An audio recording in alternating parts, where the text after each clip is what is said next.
Thank you for the introduction, Andreas, very nice. And that's it. I'm very happy to open the first panel of our two-day conference with this talk. Our first panel is called Challenges of Transcultural Practice in Art History, and I particularly want to focus on two aspects rooted in this field. One of them is practice, an aspect that I personally consider very important because it is tied to issues like method, technique, and strategy. Practice is about what themes are chosen at certain points in time. The majority of these approaches forms an interrelated pattern that later, in retrospect, marks the characteristics of a certain era. This interrelated pattern needs to be re-evaluated again and again once we have gained historical distance. I will offer a few thoughts on this at the end of my talk. The second thing I want to focus on today are the challenges I prefer to interpret as opportunities. On the one hand, we can treasure the opportunity to change our point of view. On the other, we need to recognize the challenges inherent in this process. Both become apparent, sometimes as obstacles, when we try to take on perspectives we are actually tied to by default, geographically, culturally, linguistically, and in terms of our generation.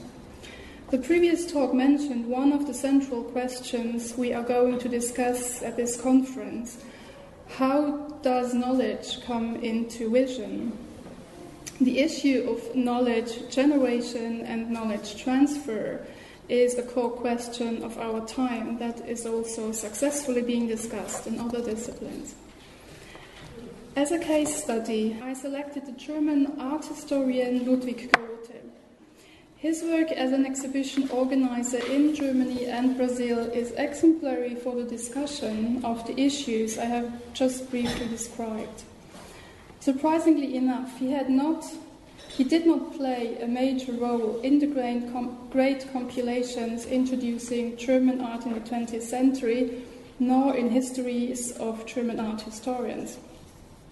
However, I will later introduce two examples from his professional biography that seem paradigmatic for our discussion of reflected art historical practice. I will connect these with a few thoughts on transcultural concepts in a broader sense. In any sense, my thoughts are of an experimental nature rather than claiming to be conclusive. They are meant to draw attention to the unresolved questions I am dealing with in my current research, which focus strongly on the relationship between source-based historical research on individual historical events and the general historical and subsuming narrative of an entire era.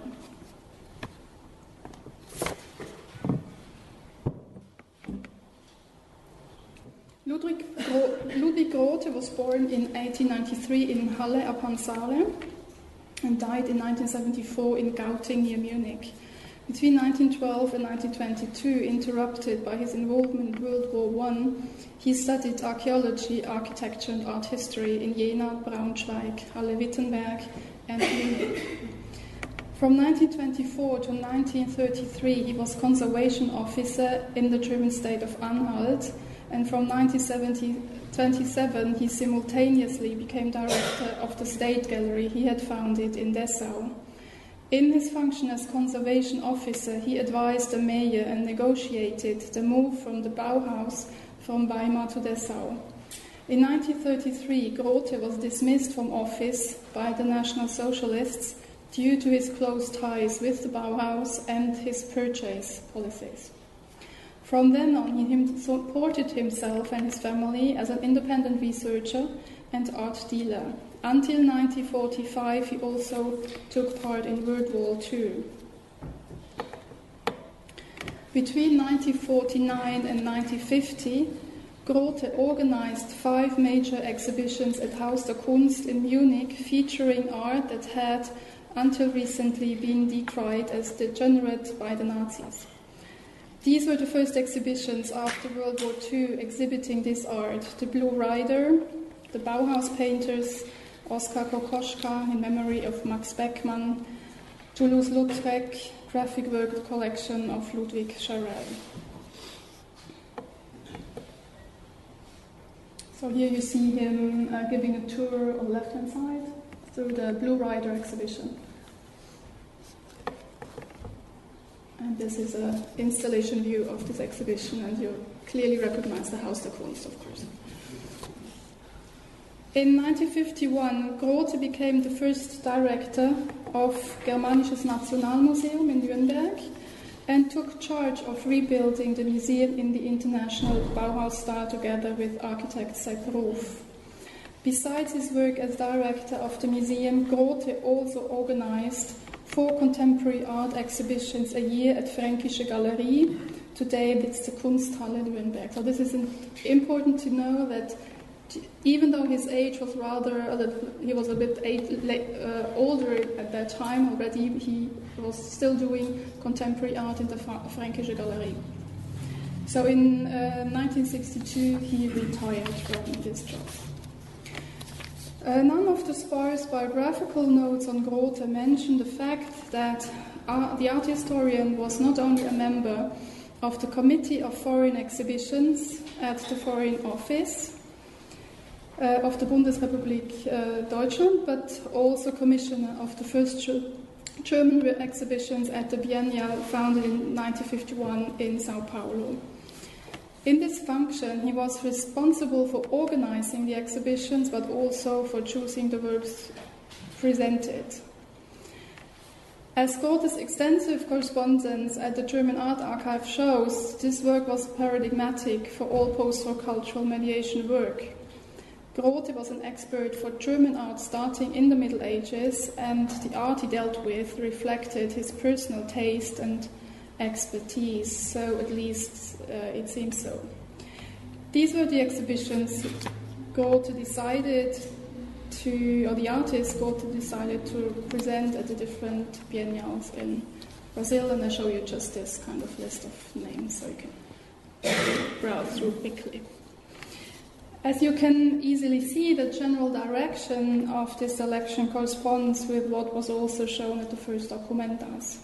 Due to his position at Germanisches Nationalmuseum, Ludwig Grote was unable to actually travel to Brazil until 1957 for the 4th Biennial. He had left the coordination of the installation and the installation itself for the first 2 biennials to German art historians living in Brazil. The question relevant to our context is now how Grote carried out his mission. Although he lacked any ties with Brazil in the beginning, he was commissioned with the task by the Foreign Office, possibly due to his participation in the Committee for Foreign Exhibitions. A letter from the Standing Conference of the Ministers of Education and Cultural Affairs of the Länder in the Federal Republic of Germany, addressed to Grote on August 9, 1951, confirms the suggestion of the Foreign Office to commission Grote with the execution of the Biennial in Sao Paulo, albeit under clearly defined conditions, namely to act in close correspondence with the Minister of Education and Cultural Affairs of the Länder, and always share his exact plans and preparations. So at that time, the curatorial freedom was not yet as politically charged as it is today, of course.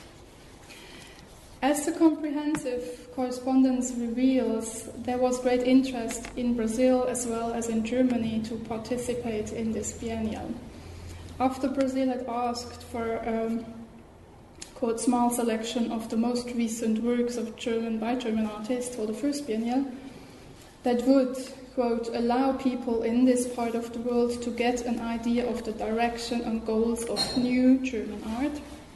End of quote. Grote already received more concrete requests for the second biennial. For the second biennial, a special solo exhibition introducing one artist was to be supplemented with a selection of other artists to make this biennial more accessible. So so that it seemed a little bit more structured. For this new concept, the organizers at the Biennial had asked to place Paul Klee at the center. This request was accepted by the Foreign Office and passed on to Ludwig Grote with the explanation, quote, "If the plan succeeds, the growing effect of Klee's work, which had seemed almost lost due to the unfortunate political developments in Germany's recent past, would be of great significance for Germany's cultural standing abroad," end of quote. So this is what Grote actually then pursued. And I want to end my historical account here, which has taken up to the case of Paul Teck, an example that shows what art history one might add, what contemporary art history at that time, at that period, looks like, practically speaking. As we know, historical narrative, that is the level chronologically following contemporaneity, so the now and then the after, is an interpretation of historical facts, structured and in large parts abstracted. So you all know this, of course, but it's kind of a problem for me to make these things right in my thinking. To me, and asked the question is, what perspectives were discussed back then, and what perspectives are being discussed today in terms of this area of the 50s? The development of a plural modernity is significantly defined by the conception of exhibitions which then and now mark the point of contact with the public, and also by historical narratives. Background facts like the obstacles of culture or political decisions at play when exhibitions are organized, Paul Klee in São Paulo is one example, are sometimes available as counter-history. If we want to be precise, we are not only dealing with the "this is how it was" version of events and the well-known problems of writing history, meaning the inherent multiplicity of historical occurrences and their unavoidably reduced presentation to later generations. From a transcultural perspective, informed by the wish to be democratic and include several perspectives in this depiction of history, it is also necessary to come up with speculative scenarios. This is how it could have been. So this is how I try to think, actually. This is the experimental field of a practice that could turn modulations and projections into a useful foundation for shaking up more established, biased perspectives. We are confronted with the task of developing such a practice, but without neglecting, I think this is important, the advantages of art historical methods. In Grote's case, the question is how the official order from the Federal Republic of Germany and the request from the Brazilian Biennial Committee related to his personal professional stance, the question of personification, so to say. Who determines the art of an era, and what role does this formation play within a global context? How significant is the culture-political influence on modernity? Paul Klee's participation at the Biennial is closely connected with what happened to his estate. Klee died in Bern in 1940 as a German citizen, and since Switzerland had signed the Washington Agreement in 1946, which included a property levy, eine Vermögensabgabe, on German property in Switzerland, his work was in danger of being partially sold off. Between his mother's death in 1946 and February 1953, Felix Klee, his son's share of the estate, was blocked by the Swiss clearing office in Zurich. In 1953, that's all the same year actually, Ludwig Grote sends a draft to the Federal Ministry of Finance in Bonn, acting in his function as a member of the Committee for Foreign Exhibitions, and applies to the federal government for exemption from the property levy. Grote had already discussed loans of works to be shown in Sao Paulo with the Klee Foundation in Bern To Eberhard Hanfstengel, president of the Bavarian State's painting collection, he writes, quote, Felix Klee is very happy to loan us artworks for Sao Paulo because to him this is about being granted exemption from the property levy by the Federal Ministry of Finance, end of quote. Grote asked several members of the committee to support the exemption. To the Ministry of Finance, he writes, quote, from abroad, we frequently get requests to organize exhibitions showing the works of Paul Klee. Brazil has requested a special exhibition showing Paul Klee's work. After the war, a long fight has erupted about Klee's estate. The authorities were trying to deprive his son, who has worked as a stage director in Germany until 1944, and had then been drafted and become a Russian prisoner of war, of his inheritance. After a long struggle, he has finally been granted to right to his inheritance, albeit not without making great sacrifices and having to give some of the most significant works to public foundations. In addition to this, Felix Klee should be forced to give a third of his assets, including his father's art, to the state. If the Foreign Office asks Felix Klee for art loans in order to represent German art abroad, it should not simultaneously compromise him financially by enforcing the property levy. The latter would also lead to Mr. Klee having to discard a considerable part of his father's work, and we should no longer be able to rely on him for help when we organize exhibitions. Considering the extraordinary culture-political significance, as I have mentioned before, we are talking about a world-renowned example of German art here, exclamation mark. The signatories ask you, as a matter of extreme urgency, to exempt Mr. Felix Klee of the regulation, requiring him to give 1/3 of his assets to the state, end of quote. Today, it can no longer be reconstructed with which of the 65 works listed were privately owned, and which ones belong to the former Klee Society, and which ones came from the Felix Klee private estate. But there is another letter stating that 40 paintings were from this society and 31 were owned by Felix Klee.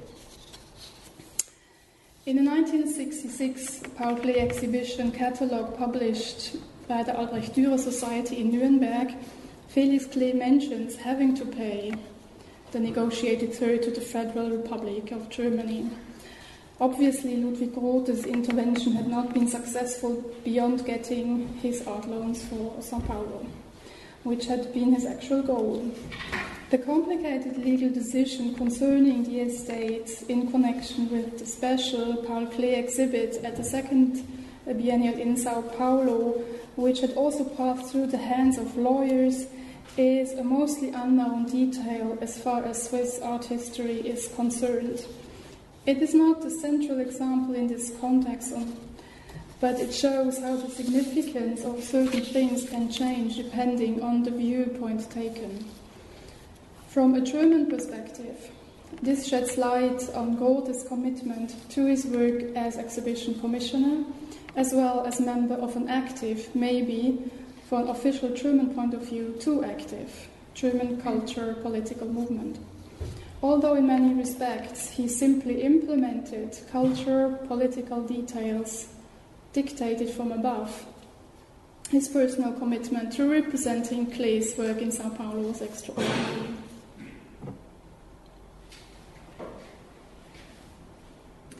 Although it has not been assessed and evaluated comprehensively, the example of Paul Klee in Sao Paulo is paradigmatic for our considerations on how the overall art historical narratives relates to background information we get from source material, and on how culture political mechanisms are connected to individual actions. Another episode from Grote's life may cast a different light on the dimension of the different perspectives at play. Overall, the objective is not only to examine the discussion of art historical practice in a historical sense, but also to rethink it in one's own work.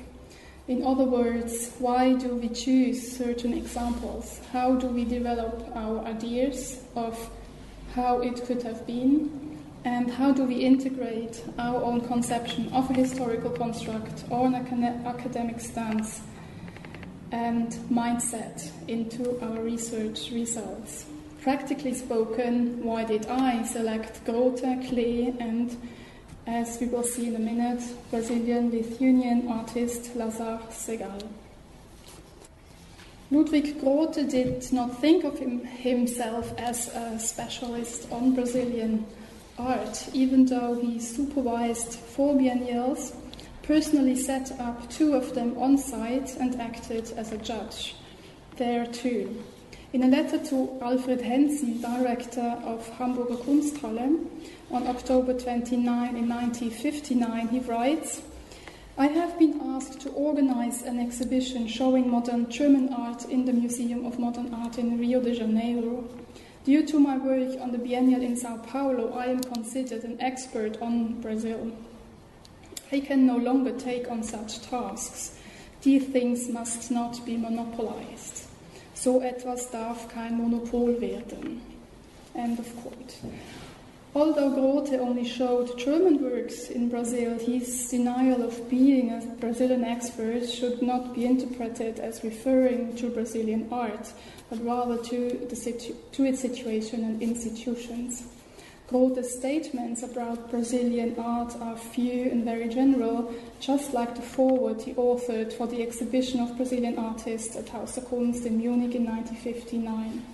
One exception was an exhibition of around 330 works by Lazare Segal at Fränkische Galerie in Nuremberg, an artist that had almost been forgotten in Germany in the 1950s. Or he was forgotten, actually. Ludwig Grote brought his exhibition to Nuremberg with support from the Brazilian Foreign Office and Siegel's widow in 1960. It was organized by Willem Sandberg from Stedelijk Museum and was also shown in Paris, Brussels, Oslo, Düsseldorf and Madrid. Although Ludwig Grote chose, as we may suggest, a Lithuanian artist who had studied and worked in Berlin and Dresden during the 1910 and 1920s because of his ties to German Expressionism, my interest in Segal is due to the fact that he was, in the early 50s, an artist from Brazil, in Germany, in the current context of the art that developed there immediately after the war. Grote explained his choice in a letter to the mayor of Nuremberg.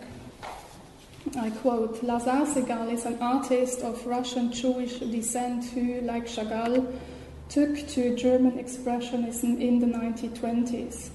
In 1925 he went to Brazil, and in 1957 he died there.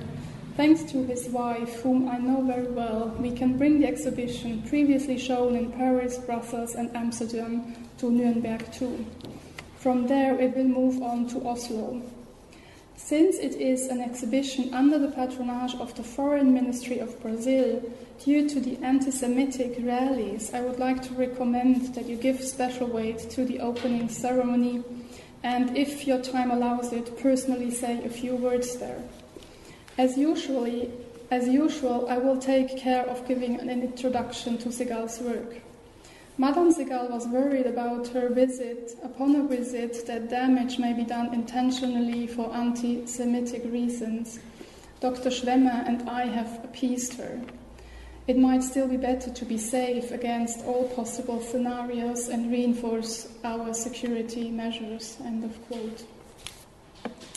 In the catalogue contribution written for the exhibition, Grote describes the artist's work as an example of European art from the early 20th century, created as part of the circle around Marc Chagall, Chaim Soutine, Antoine Peves and Naum Gabo.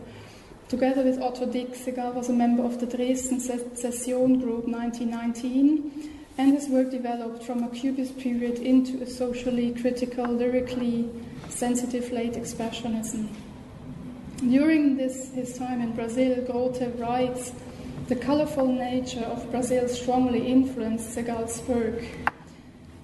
quote, simple tropical huts and houses appear as rectangular building blocks, each of them has a single color. The favelas have repeatedly attracted Segal's attention as a motive. The Brazilian jungle, too, is not just an amorphous entity to Segal, but an abstract order. End of quote. With reference to the word emigrantship, which in Brazil had been associated with the often difficult emigration to this country, Grote writes, Segal uses very large formats and paints the pogrom, the emigrant ship, the concentration camp that, with its coldly shimmering colors, makes us shudder, the damned exodus. Seeing this war image, who doesn't recall the trenches by Otto Dix, whose work coincided with Remarque's All Quiet on the Western Front? These paintings by Segal need no explanation. Their language is piercing enough. They are manifestos, documents humains, which the younger generation does not know what happened during those 13 years, should take a look at. End of quote.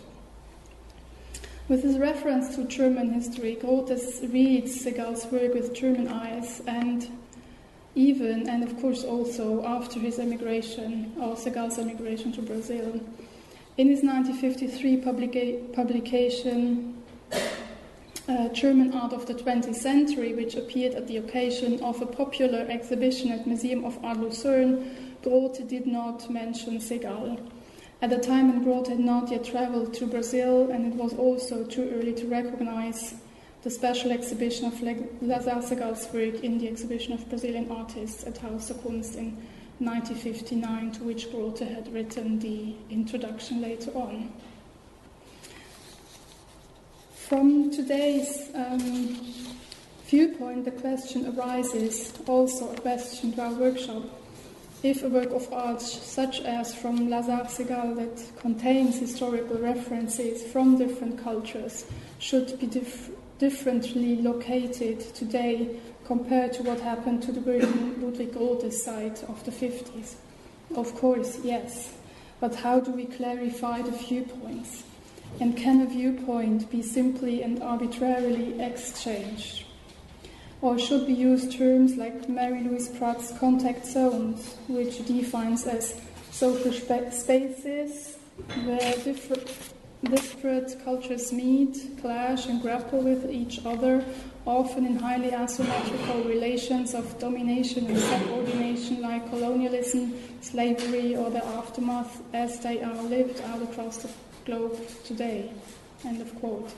How is it possible to still judge our predecessors' work appropriately, yet also gain a differentiated perspective worthy of our complex world today, while sticking to the concrete historical facts at the same time?